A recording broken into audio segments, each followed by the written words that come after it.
Ok les amis, dans la vidéo d'aujourd'hui, on va parler des anti-inflammatoires et de leurs effets sur le système musculaire. Jusqu'à 30 millions de personnes utilisent des anti-inflammatoires dans le monde entier chaque jour. Donc autant dire que c'est plutôt bien répandu et il faut dire que la médicamentation conventionnelle fait partie intégrante du quotidien et de la santé d'une énorme partie de la population. Ce qui me gêne un peu, c'est que les antidouleurs et anti-inflammatoires sont tellement répandus qu'ils sont quasiment devenus automatiques en cas de douleur et vous allez voir pourquoi juste après. Alors commençons par le commencement.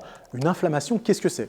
D'après l'Institut national du cancer, l'inflammation est une réaction de défense de l'organisme face à une infection ou une lésion des tissus. Une inflammation peut entraîner une rougeur, une douleur, une sensation de chaleur et parfois un gonflement à l'endroit où elle se produit. Dans le monde du sport, on retrouve l'inflammation dans les courbatures et dans les tendinites. Si jusque-là vous avez bien suivi mes vidéos, vous savez déjà que les courbatures sont le résultat d'une inflammation intramusculaire. Je rappelle d'ailleurs qu'avoir des courbatures n'a aucun lien avec l'efficacité d'une séance. Un exercice différent, plus intense, plus violent que d'habitude, pourra vous causer des micro-lésions au niveau des fibres musculaires et donc créer une inflammation qui se traduira par des courbatures. Par exemple, les entraînements où vous insistez sur la phase excentrique seront plus susceptibles de vous donner des courbatures. Pour rappel, la phase excentrique, c'est la phase où le muscle est étiré. A contrario, les phases concentriques et isométriques sont moins propices au développement des courbatures et j'ai envie de dire que c'est logique. Du coup, il faut bien comprendre que l'inflammation est une réponse à une lésion ou à une infection. Le London Health Science Center explique qu'il s'agit d'une réponse du corps qui consiste à augmenter la circulation du sang pour apporter plus de nutriments et de globules blancs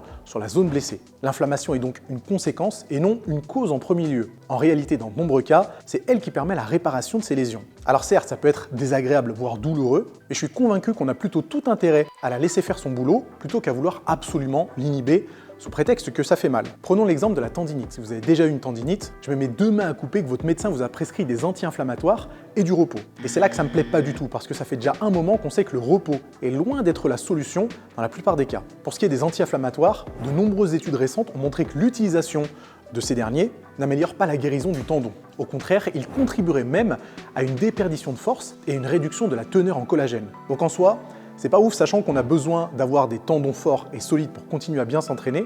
Alors on peut se demander si ça vaut vraiment le coup de supprimer la douleur au détriment de la régénération du tendon.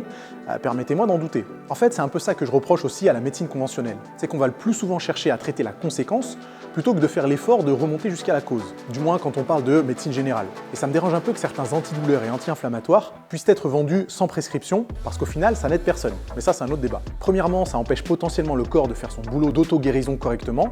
Et deuxièmement, ça ne nous éduque pas forcément sur le pourquoi du comment. Résultat des courses, on pense que prendre un anti-inflammatoire pourrait nous soigner. On en est venu à associer antalgique et guérison, alors que les deux n'ont strictement rien à voir. Je pense que si on arrêtait d'attribuer le rôle du méchant à l'inflammation et qu'on comprenait son rôle, les gens auraient le médicament moins facile. Après, c'est que mon avis, mais les études parlent quand même d'elles-mêmes.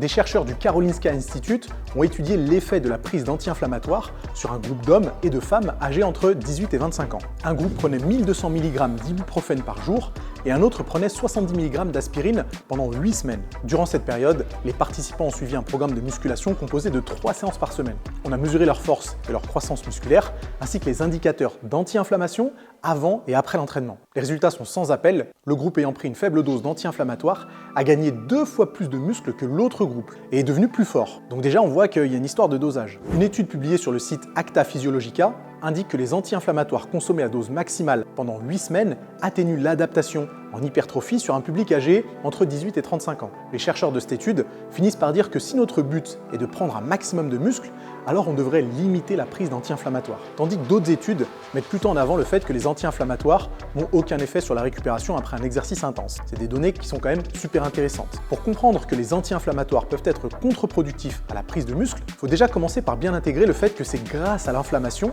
qu'une hypertrophie est possible. Pendant une séance de musculation, on crée un stress et c'est à ce stress que le corps va essayer de s'adapter. Des cellules satellites vont être activées pour la réparation des tissus endommagés. Alors attention, les anti-inflammatoires ne soignent pas les courbatures et ne permettent pas de récupérer plus rapidement, étant donné que, comme leur nom indique, ils inhibent l'inflammation nécessaire à la régénération et à la croissance des tissus myofasciaux. C'est juste l'illusion qu'ils vous donnent. C'est là que ça peut vous induire en erreur. Admettons que vous soyez coutumier de ces médicaments. Au final, vous ne laissez jamais vraiment le temps à votre corps de récupérer ni correctement, ni naturellement. Progressivement, il y aura trop de dommages musculaires à réparer. Rappelez-vous que pour prendre du muscle et le conserver, il faut avoir une balance protéique positive. En gros, il faut synthétiser plus de protéines qu'en détruire. Donc, vous ne prendrez pas de muscle, vu que cette même balance protéique doit être positive pour créer de nouveaux tissus. En d'autres termes, vous saignez pour rien à la salle. Vous savez que le meilleur anti-inflammatoire qui existe, ça reste encore une bonne alimentation. C'est pour ça que la vidéo du jour est sponsorisée par Koro. J'utilise des dizaines de produits littéralement tous les jours. Que ce soit mon huile d'olive, mon huile de coco, le riz que je mange, les pâtes, que ce soit le beurre de cacahuète, le blanc d'œuf en poudre, une grosse majorité de ce que je consomme vient de chez Koro. Ce qui est cool, c'est que la plupart des produits sont bio. Il y a une grosse sélection de produits vegan également, donc il y en a littéralement pour tous les goûts. Ce que je vous conseille, c'est d'aller faire un tour sur le site en cliquant sur le premier lien dans la description. Ça ouvre un nouvel onglet, vous pouvez finir la vidéo et faire votre shopping après. Et une fois que vous avez fini votre petite sélection, vous mettez le code NAS5, ça vous permet d'avoir 5% de réduction sur votre commande. Et comme ça, vous pourrez goûter aux produits Koro le plus rapidement possible. Merci encore à Koro d'avoir sponsorisé la vidéo et merci à tous ceux qui passeront par mon lien pour commander. Je pense pas me tromper en disant qu'il vous est sûrement déjà arrivé de devoir repousser une séance parce que vous étiez encore trop courbaturé sur la zone à travailler.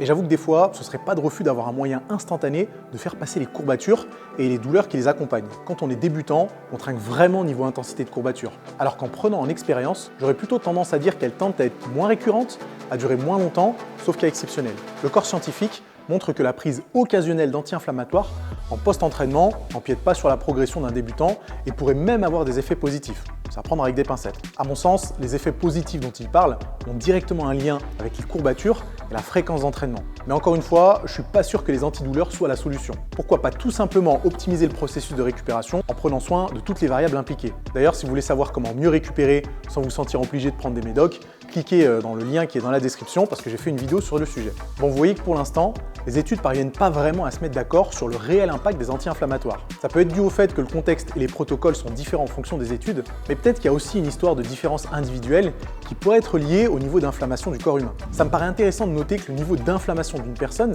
dépend en partie de l'acidité de son pH. Étant donné qu'en fonction des individus, le pH va être plus ou moins acide, alors les résultats des études sont amenés à varier également. En fonction de l'âge, le niveau d'inflammation du corps est amené à changer. La logique veut que plus on vieillit, et plus notre niveau d'inflammation est élevé. Les personnes âgées, par exemple, ont un environnement interne beaucoup plus inflammatoire qu'un adolescent. Pour la croissance et la conservation des tissus musculaires, il faut ni trop d'inflammation, ni trop peu. Dans les deux extrêmes, les tissus musculaires seront dégradés et aucun nouveau tissu ne pourra être fabriqué. Un journal de santé américain a rapporté que l'utilisation d'anti-inflammatoires pouvait être bénéfique pour les populations âgées. En fait, en réduisant l'inflammation, ces médicaments pourraient entraver le processus de sarcopénie. La sarcopénie, je vous le rappelle, c'est la dégénérescence naturelle des tissus musculaires à partir de 35 ans environ. Mais bon, faut-il encore s'assurer que les personnes âgées concernées par la prise anti-inflammatoire ne soient pas sujettes à l'insuffisance rénale. Rappelez-vous que les anti-inflammatoires amoindrissent le flux sanguin rénal. Rien que pour ça, j'ai envie de vous dire que la meilleure manière de lutter contre l'inflammation reste le travail en résistance. En 2018, une étude a été réalisée sur des seniors.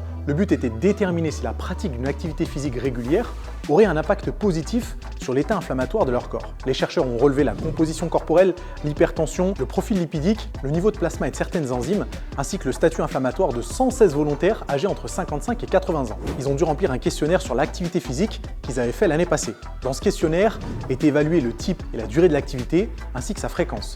Pour faire simple, ce qui est ressorti de cette étude, c'est que les participants les plus actifs jouissaient d'un environnement bien moins inflammatoire que les inactifs. Mais j'aimerais quand même nuancer un peu mes propos. Il est clair que c'est pas en prenant un anti-inflammatoire une fois par an que vous allez vous faire du mal ou enrayer toute votre progression. Il faut atteindre un certain niveau d'inhibition de l'inflammation avant que les anti-inflammatoires aient un effet négatif sur les muscles. Je pense que comme pour tout, c'est encore une histoire de modération et d'équilibre. Donc si ça tenait qu'à moi, je vous dirais d'éviter le plus possible de prendre des médicaments pour soulager vos courbatures et fatigue musculaire. Gardez bien en tête que c'est un processus totalement naturel et qu'il n'y a rien d'insurmontable là-dedans. Si vous avez besoin de prendre un anti-inflammatoire pour supporter la gêne occasionnée et surtout la douleur engendrée par les courbatures, dans ce cas-là, je pense que vous devriez vous poser des questions sur votre tolérance à la douleur dès maintenant. Spoiler, plus on progresse en musculation et plus on est capable d'aller loin dans l'intensité des séances. Donc en gros, vous n'êtes pas au bout de vos peines. Ok les amis, on a vu que les anti-inflammatoires n'étaient ni efficaces ni nécessaires dans la plupart des cas. Retenez qu'ils sont plutôt à proscrire si vous êtes dans une optique de prise de muscle. Gardez-les sous le coude vraiment qu'en dernier recours, mais veillez à vous en passer le plus possible. Et surtout, faites confiance à votre corps. Ok les amis, c'est tout pour la vidéo d'aujourd'hui. Si ça vous a plu, n'hésitez pas à le dire dans les commentaires.